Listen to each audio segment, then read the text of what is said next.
آج کی press conference میں میرے ساتھ سینئر سیاستدان اور پاکستان پیپلز پارٹی کے رہنما جناب جنرل قادر بلوچ صاحب بھی موجود ہیں. میں ان کو خوش آمدید کہتا ہوں اپنے شہر میں, اپنے صوبے میں. آپ سب جانتے ہیں کہ پاکستان اس وقت کن معاشی اور سیاسی ایشو سے گزر رہا ہے, اور پاکستان تحریک انصاف کی جو موجودہ حکومت ہے عمران خان صاحب کی, وہ کس طریقے سے اس نے معاشی اعتبار سے پاکستان کو نقصان پہنچایا ہے اور کس طریقے سے سیاسی اعتبار سے پاکستان کو نقصان پہنچا رہے ہیں. وہ اس وقت آپ پاکستان کے کسی حصے میں چلے جائیے تو سیاسی حوالے سے وہ لوگ پریشان نظر آتے ہیں, کنفیوز نظر آتے ہیں. ان کو نہیں پتہ, ان کو نہیں اندازہ کہ ملک کیسے چل رہا ہے. لوگ کنفیوژن کا شکار ہیں کہ وہ سیاسی جماعت جو کہ قانون کی بالادستی کی بات کرتی تھی, آئین کی سربلندی کی بات کرتی تھی, اس نے اپنے 3 سالہ اقتدار میں کس طریقے سے پارلیمان کی بے توقیری کی ہے اور بار بار آرڈیننسز لا کے کس طریقے سے پارلیمنٹ کو ایک ربر سٹیمپ کے طور پر استعمال کیا ہے. ہم سمجھتے ہیں کہ کاش انہوں نے آرڈیننسز اپنی ذاتی اقتدار, اپنے ذاتی مقاصد کے بجائے جو ایشوز پاکستان کی 22 کروڑ عوام کو درپیش ہیں, آپ کو, مجھے درپیش ہیں, ہمارے میڈیا ورکرز کو, مزدور کو, کسان کو, ہاری کو درپیش ہیں, کاش اس کے اوپر قانون سازی کی ہوتی. اگر کوئی آرڈیننس ایشو کرنا تھا تو بے روزگاری کو ختم کرنے کے لیے کرتے. اگر کوئی آرڈیننس ایشو کرنا تھا لوگوں سے جو ان کی چھت چھینی جا رہی ہے, گھر چھینے جا رہے ہیں, ان گھروں کو, ان چھتوں کو ریگولرائز کرنے کے لیے آرڈیننس ایشو کرتے. اگر کوئی آرڈیننس جاری کرنا تھا تو بجلی گیس کے نرخوں کو کم کرنے کے لیے کرتے, پیٹرولیم, ڈیزل, مصنوعات کی قیمتوں کو کم کرنے کے لیے کرتے. لیکن نہیں, چونکہ یہ سلیکٹڈ ٹولہ عوامی ایشو سے بہت دور ہے, عوام سے بہت دور ہے, تو کبھی بھی انہوں نے کوئی ایسی سنجیدہ کوشش نہیں کی جس کے تحت پاکستان کی عوام کے مسائل میں کمی لا سکے. اور مجھے انتہائی دکھ کے ساتھ کہنا پڑتا ہے کہ کل تک تو اس حکومت کے وزراء اور ترجمان عجیب عجیب باتیں کرتے تھے معیشت کے بارے میں, عجیب عجیب منطقے پیش کرتے تھے معیشت کے بارے میں, ڈالر کے بارے میں. لیکن افسوس, صد افسوس, گورنر اسٹیٹ بینک جو کہ اس حکومت کا حصہ نہیں ہے, جو ایک قانونی عہدے پر براجمان ہے, جس کا کام ایک آزاد خود مختار انداز سے پاکستان کی معیشت کے حوالے سے فیصلے کرنا ہے, اب تو اس گورنر اسٹیٹ بینک نے بھی مجبوری میں اس حکومت کا دفاع کرنے کا پروسیس سٹارٹ کر دیا ہے. اور آپ نے دیکھا کہ وہ کہتے ہیں نا, احساس نام کی چیز نہیں ہے ان لوگوں کو, جس تکلیف سے ایک عام آدمی, غریب آدمی گزر رہا ہے. جو منطق گورنر اسٹیٹ بینک نے پچھلے دنوں برطانیہ میں بیٹھ کے ڈالر کے بارے میں دی کہ ڈالر مہنگا ہونے سے پاکستان کا فائدہ ہو رہا ہے, میں سمجھتا ہوں یہ وہ سوچ ہے جس نے پچھلے 3-3.5 سالوں میں پاکستان کا بڑا نقصان کیا ہے. آج پاکستان کے طول و عرض میں چلے جائیں آپ, چاہے صوبہ سندھ ہو, بلوچستان ہو, خیبر پختونخوا, پنجاب, کشمیر, گلگت بلتستان, ہر جگہ لوگ پریشان ہیں مہنگائی سے, غربت سے, بھوک سے, افلاس سے, انفلیشن سے. یہ کس کا گھر آدھر ہے؟ یہ عمران خان صاحب کی حکومت کا گھر ہے. پاکستان پیپلز پارٹی ان تمام, ان کی ناکام معاشی پالیسیز کی مخالف رہی ہے, عوام دشمن پالیسیز کی مخالف رہی ہے, اور ہم نے ہر سطح پر ان کی عوام دشمن پالیسیز کی مخالفت کی, چاہے وہ پارلیمان ہو या सियासी हमारे, आपने देखा पाकिस्तान के हर हिस्से में पाकिस्तान पीपल्स पार्टी के कारकुनान ने एहतजाज किया, और आज भी एक एहतजाज कराची शहर में बढ़ती हुई बेरोज़गारी, महंगाई के ख़िलाफ़ पाकिस्तान पीपल्स पार्टी करने जा रही है। और हम समझते हैं कि जो मुआशी बदहाली है, इसमें कहीं ना कहीं जो सियासी मामलात इनके ठीक नहीं हैं, जो सियासी खींचातानी है, उसकी वजह से आज मईशत का ये बुरा हाल है, जिसे हम सब मुतासिर बुरी तरीके से हो रहे हैं। तो मैं समझता हूँ जितनी इस हुकूमत की मजम्मत की जाए, अवाम दुश्मन पॉलिसीज़ की मजम्मत की जाए, वो कम होगी। और माजी में जिस तरह पाकिस्तान पीपल्स पार्टी ने इनकी अवाम दुश्मन पॉलिसीज़ का सामना किया है अवाम के साथ खड़े होके, उसी तरीके से इंशाल्लाह आज भी पाकिस्तान पीपल्स पार्टी खड़ी रहेगी। जनरल कादिर साहब कुछ बलूचिस्तान के हालात पे और ओवरऑल जो सियासी सिचुएशन है उसके ऊपर अब बात करना चाहेंगे। बिस्मिल्लाहिर्रहमानिर्रहीम। शुक्रिया मुर्तज़ा बेटे।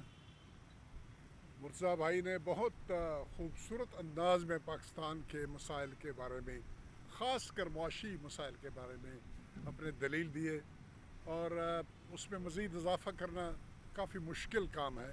बहरहाल इसके बारे में मैं अपने बातचीत के आखिर में कुछ जो मुझसे जो मेरे ख़यालात हैं मरकज़ी हुकूमत के परफॉर्मेंस के बारे में, मईशत के बारे में, मुल्की सियासत के बारे में बहुत मुख्तसरन बात करूँगा, क्योंकि इजाफे की गुंजाइश बहुत कम छोड़ी है मुर्तज़ा ने। बुनियादी तौर पर ये मेरे रिक्वेस्ट पे ये मुर्तज़ा भाई ने ये प्रेस कॉन्फ्रेंस बुलाई। जरदारी साहब ने मेहरबानी की, उनके डायरेक्शंस थे, और ये मैं यहाँ पर आया हूँ बलूचिस्तान के अवाम के साथ इजहार यकजहती करने के लिए। बलूचिस्तान पिछले तकरीबन महीना 2 महीने से एक सियासी बहरान में मुब्तला है, और तमाम हर किस्म की दलील उसका जवाब कोई मिलता नहीं है जो सामने रखा जाता है। डे 1 से बलूचिस्तान के सूबाई असम्बली के मेंबरान की अक्सरियत ने सामने होकर अपने राय का इजहार किया, और अपने अदम एतमाद का जाम कमाल साहब की हुकूमत के ख़िलाफ़ उन्होंने उसका इजहार किया। उन्होंने नोटिस दिए, और नोटिस के अलावा सामने आए, प्रेस कॉन्फ्रेंसेस किए, अपनी तादाद भी बताई, लेकिन उसके बावजूद भी जाम साहब विराजमान हैं और लोगों को दलील ये देते हैं कि मरकज़ी हुकूमत की उनको हिमायत हासिल है। मरकज़ी हुकूमत की हिमायत का उनको बहुत ज़्यादा फ़िक्र है, और मरकज़ को भी उसका शायद बहुत ज़्यादा फ़िक्र है, लेकिन बलूचिस्तानी अवाम की उसकी फ़िक्र कोई नहीं है। उनका एतमाद हो या ना हो, वो उनके लिए इममटीरियल है। सिमिलरली यही बात मरकज़ी हुकूमत के लिए भी इममटीरियल है। मैं आपके सामने ज़रा हक़ाइक़ पेश करने की कोशिश करूँगा। ये जो अदम एतमाद की तारीख है, 3 दिन पहले जब ये पेश किया गया बलूचिस्तान असम्बली में, बलूचिस्तान असम्बली के टोटल मेंबरान की तादाद 33 है। करेक्ट माइसेल्फ, 65 है, 65 में से 33 आदमी वहाँ पर खड़े होके अपने दस्तखतों से और असम्बली में आके उन्होंने ऐलान किया कि हमारे जाम साहब के ऊपर कोई इत्मीनान नहीं रहा। 33 वो मैजिक फिगर है जिससे हुकूमत डिसलॉज हो जाती है सूबाई बलूचिस्तान की। अलावा इसके थोड़ी देर के बाद 34वां फर्द भी आया। 35वां फर्द यहाँ पर कराची में बैठा हुआ है, उसने भी ऐलान किया, नवाब सनाउल्लाह ज़हरी ने, कि वो भी इन लोगों के साथ है जिनका अदम एतमाद है बलूचिस्तान हुकूमत के ऊपर। 35 अफराद का अब तक नहीं, 2 दिन पहले तक राय आ चुका था। परसों रात को एक और मिनिस्टर ने रिज़ाइन किया, नूर मोहम्मद दुमड़ साहब उनका नाम है, ज़ियारत से उनका ताल्लुक़ है।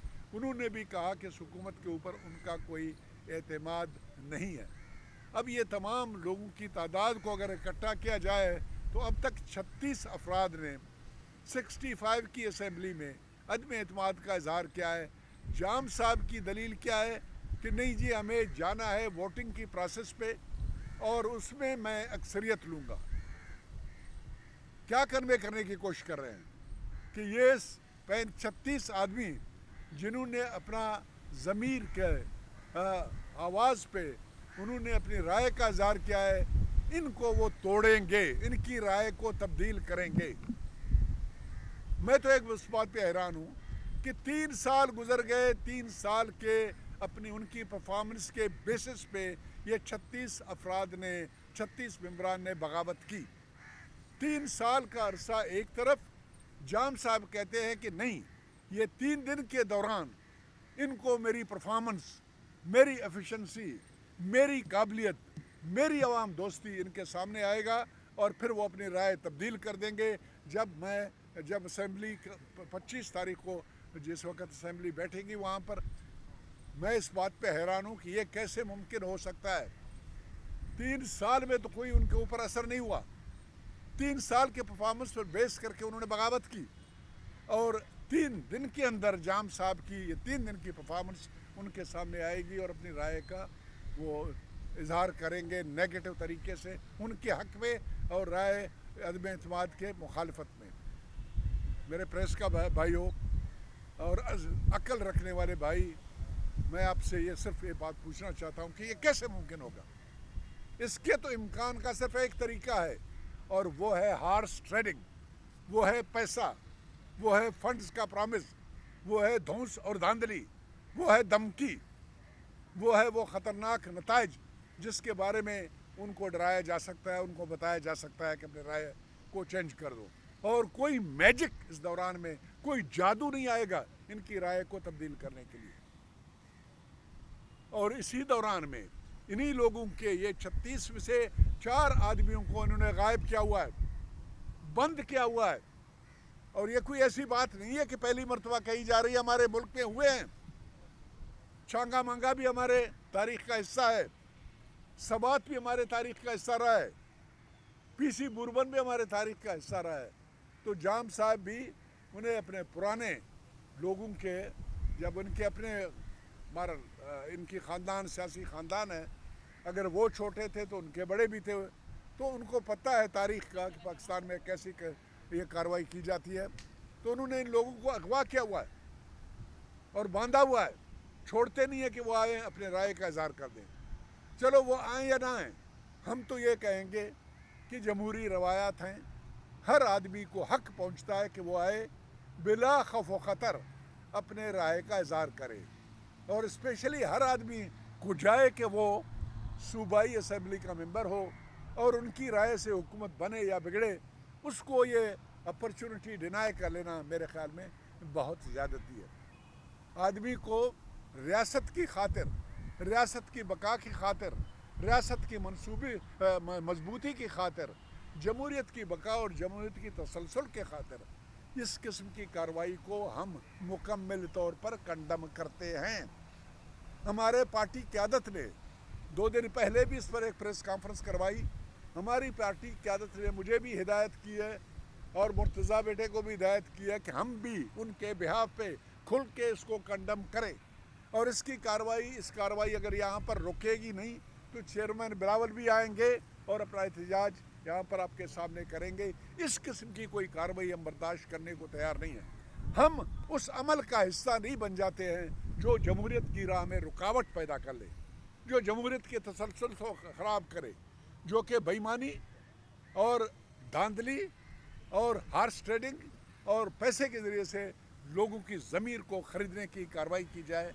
धौंस और धांधली से, धमकियों से और सरकारी मशीनरी के इस्तेमाल से लोगों को रोक लें, ये बहुत ज़्यादती है।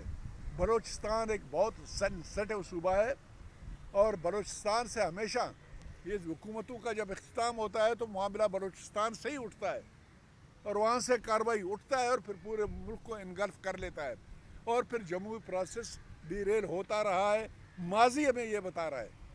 हम इमरान खान साहब को उनसे रिक्वेस्ट करेंगे कि ये हुकूमत, ये उनके इत्तेहादी है, बल्कि उनके पार्टी का हिस्सा है। वो मेहरबानी करके जाम साहब को बताएं कि इस सूबे में खेल न खेले सियासी। ये खेल उनको बहुत महंगा पड़ेगा, ये बलूचिस्तान को भी बहुत महंगा पड़ेगा। बलूचिस्तान की सियासत, बलूचिस्तान के सियासतदान जो किसी ज़माने में अपने असूलों के लिए बड़े मशहूर थे, बड़े कदावर किस्म के शख्सियात थे बलूचिस्तान की सियासत में।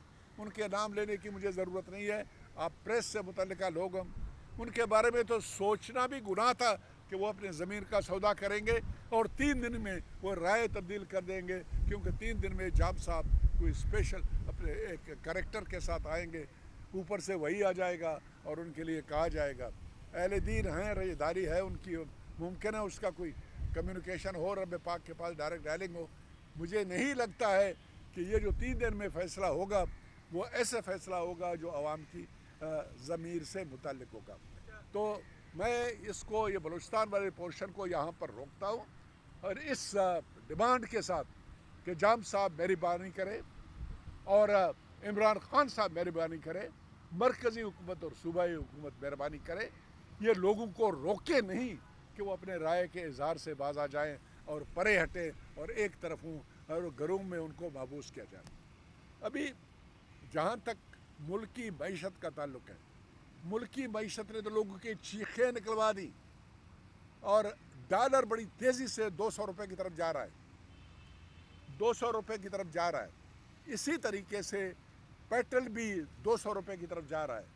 और हमारे बहुत अच्छा कहा मुर्तज़ा बेटे ने कि हमारे गवर्नर स्टेट बैंक जो एक आइनी ओहदा है, वो कहते हैं मसला कोई नहीं है, हमारे साथ 70-80 लाख हमारे एक्सपेट्रिएट है, बाहर तारकीन वतन हैं, वो जब पैसा भेजेंगे पाकिस्तान में तो उनको बड़ा फ़ायदा होगा। और जब क्या लॉजिक है, पाकिस्तान की आबादी 22 करोड़ है, 22 करोड़ में से एक आधे करोड़ लोगों का फ़ायदा होगा, बाकी 21.5 करोड़ बाहर में चले जाएं, उसकी परवाह नहीं है। ये अप्रूवल है उसको इसके इमरान खान साहब की।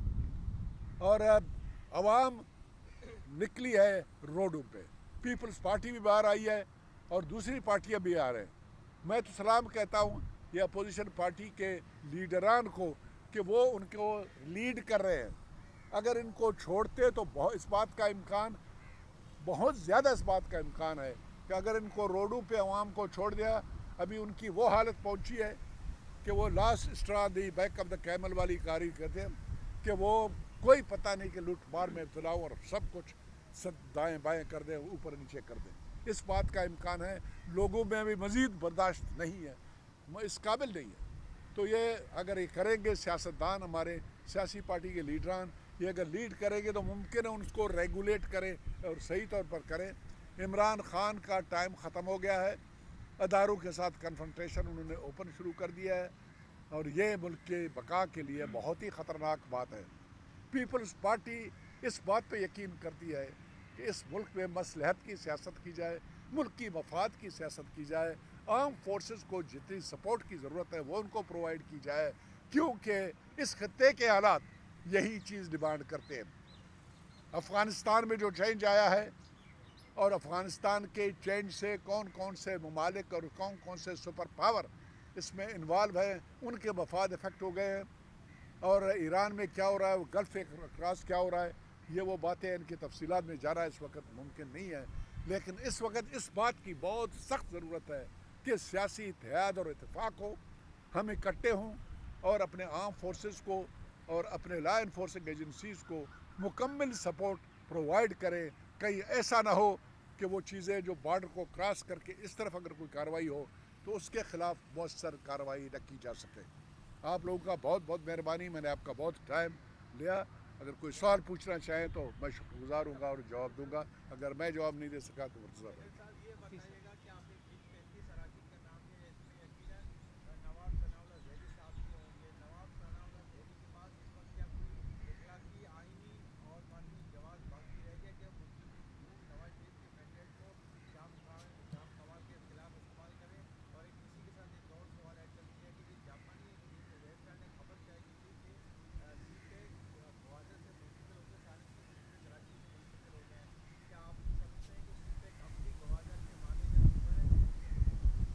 बहुत मेहरबानी आपकी। रह गया नवाब सनाउल्लाह ज़हरी का, इसमें कोई शक नहीं है, मुस्लिम लीग नून के टिकट पे वो मुंतखब हो चुके हैं वो वाहिद मेंबर हैं। वाहिद मेंबर या मेंबर की अक्सरियत अगर कोई फ़ैसला कर ले किसी असम्बली के अंदर तो उनका हक़ होता है अपनी राय को उस तरीके से इजहार उसका कर लेना जैसे कि फ़ैसला किया जा चुका है। वो चूँकि वाहिद मेंबर है, वो जिस तरफ चाहे अपने राय का इजहार कर सकते हैं, पहली बात। और दूसरी बात यह है कि मैं आपसे पूछना चाहता हूँ कि क्या मुस्लिम लीग नून ने अपने राय का इजहार किया है कि वो जाम साहब के साथ है? नो, उन्होंने नहीं कहा है, उन्होंने नहीं कहा है। तो नवाब सराउल्लाह इस वक्त इंडिपेंडेंट है अपने राय के इजहार का, चाहे वो मुस्लिम लीग की नुमाइंदगी कर रहे हैं, चाहे वो पीपल्स पार्टी की नुमाइंदगी कर रहे हैं। इस वक्त पीपल्स पार्टी में है। रह गया वो आर्टिकल जिसकी बात आप कर रहे हैं जैपनीज़ प्रेस में छुपाए हुए, उससे सबसे ज़्यादा मैं फ़िक्रमंद था और मैंने हर तरफ ढूंढने की कोशिश की उसको हकीकत के और अदरवाइज़ मालूम करने के लिए। इसमें फ़िलहाल कोई हकीकत नहीं है, ये एक स्पेकुलेशन है, ये एक तरीका है। मैं आपको सिर्फ इतना बताना चाहता हूँ कि चाइनीज़ ने इस खित्ते में आके सीपैक के रास्ते में आके उनका डायरेक्शन था गवादर, और गवादर में अगर उनके फुट स्टेप वहाँ पर इस्टेब्लिश हो जाता है तो गल्फ़ को कंट्रोल कर लेना, गल्फ़ के थ्रू जो सी लाइन्स ऑफ कम्युनिकेशन है, ये जो आपका फ्यूल की जो फ्लो है, दुनिया की 45% ऑयल और गैस और तमाम की तमाम कार्रवाई यहीं से वहीं से हक करके सामने जाती है। कराची से वो कंट्रोल नहीं होता है, वो है वहाँ पर जब गवादर में कार्रवाई की जा सकती है। तो वो अपने तमाम जो कार्रवाई पिछले 20 साल से कर रहे हैं वो उसको अबंडन करने के लिए तैयार नहीं है। और उनके पास 3.5 अरब की बात हुई थी कि वो कराची में इन्वेस्ट करेंगे। 3.5 अरब जैपनीज़ इकॉनमी के लिए, जैपनीज़ के लिए कुछ भी नहीं है। 3.5 अरब इधर भी लगाएंगे, 7 अरब भी लगाएं, 10 अरब, लेकिन ग्वादर से कभी भी अपने आप को इनखला नहीं करेंगे, उसको छोड़ के किसी और के हाथ में दे और वहाँ पर कोई और आ जाए, मेरा ये ख्याल है।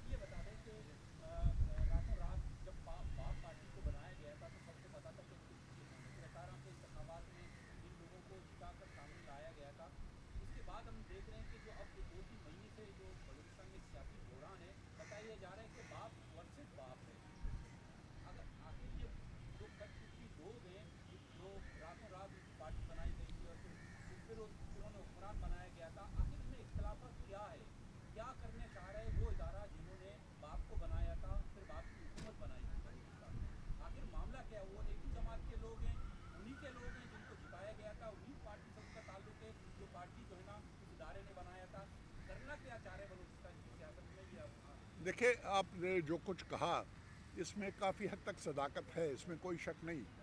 लेकिन मैं आपको ये बात बताना चाहता हूँ कि जिन लोगों की तरफ, जिन अदारों की तरफ आप इशारा कर रहे हैं, मुझे नहीं लगता है कि वो कोई सियासी रोल अपने लिए उन्होंने मज़ीद अपने पास रखा हुआ है। मेरे पास कोई सबूत नहीं है इस बात के लिए कि मैं बताऊं कि किस अदारे ने उनको बनाया, इकट्ठा किया, क्या क्या क्या नहीं किया। अगर उन अदारों ने बनाया होता और इकट्ठा किया होता तो चाहिए ये था कि वो उनको इकट्ठा रखते, क्योंकि उनकी अगर वो पैदावार थी तो उस पैदावार को कामयाब और फ्रूटेशन तक पहुंचाना चाहिए था। तो ये बात बज़ात ख़ुद इस चीज़ की दलील है कि शायद किसी की इन्वायरमेंट उस तरह की नहीं थी जिस तरह के हम समझ रहे थे। तो यही वजह है कि वो बिखर गए, दो हिस्सों में बढ़ गए, एक दूसरे के ख़िलाफ़ हो गए। अगर सीधी सी बात है, अगर मैंने कहीं पर कोई अगर एक प्लांट लगाया हुआ है, एक क्या कहते हैं उसको, एक फसल लगाया हुआ है, तो मैं तो फ्रूटेशन पे उसको पहुंचाऊंगा, मैं कटाई तक ले जाऊंगा गंदम को, ताकि गंदम आ जाए मार्केट में और उसका फिर बेनिफिट लोगों को। तो ये आपस में लड़ पड़े हैं। तो जो अगर वो इतने ताकतवर थे कि उनको बना सकते थे तो उनको इकट्ठा भी रख सकते थे और इकट्ठा रखना चाहिए था। तो मेरे पास कोई ऐसी सबूत नहीं है आपके बात के सपोर्ट में। जी अरबाब, जब बाकी आम इंतखाबात में मजमूई तौर पर 1.5 साल या 2.25 साल रह गए हैं और उस सूरत हाल में जब 3.5 साल में बलूचिस्तान में डेवलपमेंट का काम नहीं हो सका जिसकी बुनियाद बनाकर वो जाम साहब के खिलाफ आए हैं, तो कोई भी अगर जाम साहब की जगह आ जाएगा तो उनके पास इतने मसाइल कहाँ से आएंगे, क्योंकि मरकज़ खुद आपने जो मरकज़ की हालत बयान की और मरकज़ी बैंक की भी हालत बयान की, तो इस सूरत हाल में जो नए वज़ीर आला आएगा उसको बहुत सारे चैलेंज सामने होंगे और वो शायद इन चैलेंजेस को वो भी न दे पाए। अब आपने ठीक कहा, आने वाले वज़ीर आज़म के भी ऐसे मसले होंगे आने वाले वज़राए आला मुख्तलिफ सूबों के, उनके भी ऐसे मसले होंगे, बलूचिस्तान के मसले भी वैसे होंगे, समझ आई। लेकिन इसका मकसद हरगिज़ ये नहीं है कि अगर कोई हुकूमत नाकाम होती है और उसकी जगह पे आने वाली हुकूमत अपनी कोशिश पूरी न करे। मेरे ख़्याल में अगर कोई आदमी कोशिश पूरी करे, बलूचिस्तान के मसाइल को अनएक्सप्लोर्ड, उनको अगर सही तौर पर एक्सप्लोर करें तो गुंजाइश बहुत है तरक्याती काम करने के लिए। ग्वादर वाला मामला अगर मटीरियलाइज हो जाता है, रेको दिक वाली कार्रवाई ठीक हो जाती है, साइंदक वाला मसला ठीक होता है, इस अपने सरजमीन को, ज़मीन के ऊपर अगर अपने आप को और पहाड़ों पर अपने आप को अगर हम एड्रेस करें और रब पाक से दुआ करें और डिमांड करें कि निकालो ख़जाने जो नीचे पड़े हुए हैं, अगर काबिलियत और अहलियत हो और दुनिया के लोगों को, इन्वेस्टर्स को और मुल्की इन्वेस्टर्स को लाया जाए, बलूचिस्तान में बहुत कुछ किया जा सकता है। गुंजाइश बेहतरी की है। उम्मीद ये करनी चाहिए कि अगली हुकूमत आए तो वो बेहतर काम कर सके। पीपल्स पार्टी मुकम्मल तौर पर कोशिश कर रही है। अल्हम्दुलिल्लाह बहुत अच्छे मौके हैं, बहुत अच्छे मौके हैं। मैं नहीं कहता हूँ कि मेरा क्या रोल होगा, जो भी अगर आएगा उस वक्त हुकूमत में, अगर वो मेहनत से काम करेंगे, ईमानदारी से काम करेंगे, ज़ोर लगाएंगे, तो इंशाअल्लाह हालात को बेहतरी की तरफ ले जाया जा सकता है। जनरल साहब, जब से हुकूमत और इदारे एक सफ़े से थोड़ा आगे पीछे हुए हैं, तो पीडीएम एक्टिव हो गई, पीपी एक्टिव हो गई, तहरीक लब्बैक एक्टिव हो गई, बलूचिस्तान के सियासी मामला चेंज हो गए। क्या आप पिन्नी की तरफ से कोई इशारा आ गया है कि मुल्की जो सियासत है उसका मंजरनामा चेंज होने जा रहा है, वफाकी हुकूमत जो है वो भी जाने वाली है? देखिए, मैं तो इतना कहूँगा कि ये सवाल आप इमरान खान साहब से करें, ये सवाल आप शेख रशीद से करें, ये सवाल आप इमरान खान के वज़रा फवाद चौधरी साहब से करें। ये लोग हैं जो कहते रहे हैं कि हम एक पेज पे है और ये है और वो है, हमें फ़लाने का सपोर्ट है, फ़लाने का नहीं है, क्या है क्या नहीं है। मैं तो इसके बारे में कुछ कहूँगा नहीं, सिर्फ इतना मैं कहूँगा कि उनको क्या ज़रूरत थी अगले दिनों प्रेस कॉन्फ्रेंस करके फवाद साहब को और आमिर डोगर साहब को, और वहाँ पर जो बातें उन्होंने की अपनी हुकूमत के बारे में, वज़ीर आज़म की कुर्सी के बारे में, उसके ऑफिस के बारे में, और हमारे इस्टेब्लिशमेंट के सरबराह के कुर्सी और उसके इख्तियारात के बारे में जिस किस्म के उन्होंने कमेंट किए, और इमरान खान साहब ने जो अपनी तकरीर की वहाँ पर रहमतुल लिल आलमीन अथॉरिटी को लॉन्च करने के वक्त, ये वो चीज़ें हैं जिसका नतीजा उस तरह से निकल रहा है जिसकी तरफ आप इशारा कर रहे हैं। अच्छा जनरल साहब, जिस तरह भी DGISI की तकर्रुर का मामला है, आप पाक फौज का हिस्सा रहे, प्रोसीजर क्या होता है, किस तरह होता है कि ISI की चीफ की तकर्रुरी आर्मी चीफ प्रोहिबिट होता है या वज़ीर आज़म करते हैं, और अगर आप इस जगह होते तो क्या फैसला करते हैं? देखिए, ये कभी भी आज तक पाकिस्तान की 74 साल की हिस्ट्री में ये मसला कभी भी कोई मसले के तौर पर सामने नहीं आया है।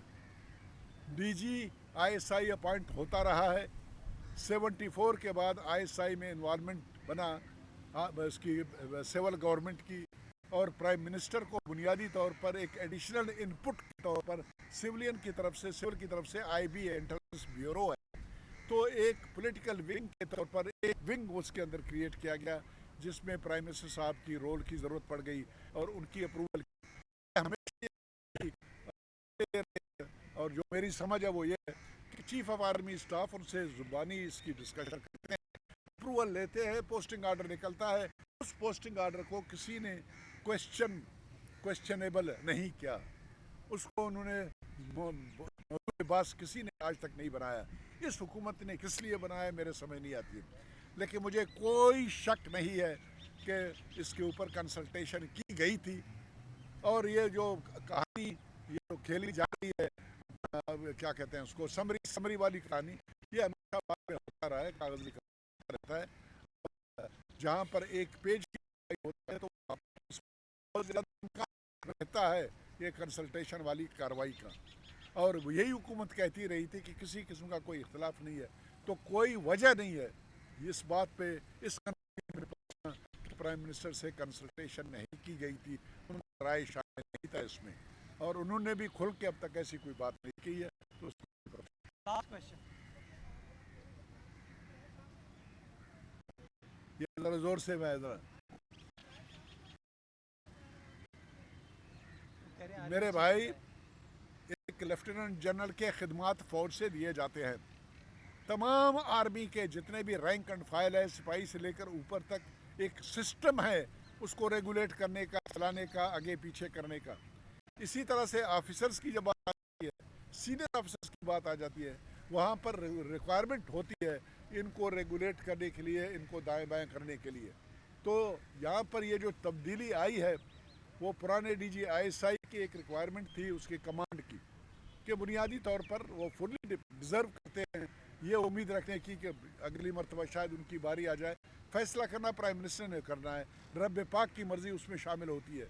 लेकिन आर्मी कमांडर का, आर्मी चीफ की रिस्पॉन्सिबिलिटी बनती है कि अपने ज़ेर कमान को बराबर के मौके दें और बराबर मौका उनको डिनाई नहीं करना चाहिए, ताकि उस कंपटीशन में कम से कम कम्पीट तो कर सकें। किसी को टेक्निकली नॉकआउट करना मुनासिब नहीं। Thank you. बहुत मेहरबानी आपकी, बहुत शुक्रिया।